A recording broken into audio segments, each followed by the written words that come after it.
என்ன சும்மா சும்மா கிடந்தா ஏறிடுவியா? ஏறுவேன். கிடைக்கல. கிடைச்சா மட்டும் கிழிச்சு விடுவேன். கிழிஞ்சிரும் தான் ஏறாம இருக்கேன். பூஜை பண்ணுவே தேங்காவளை வச்சு. வாங்கிட்டு சொல்லியிருக்கேன், சோதிட்டேன். எதுக்கு? தேங்காவளை உடச்சி வைக்க.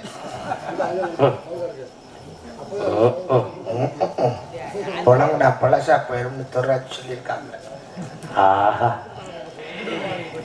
தேன் போல் தித்திக்கும் தமிழ் மொழியா தமிழ் மொழி. ஆமையா ஆமையா. ஆமா, எப்படி இதெல்லாம் படிப்பு? சிறப்பு. நன்றி.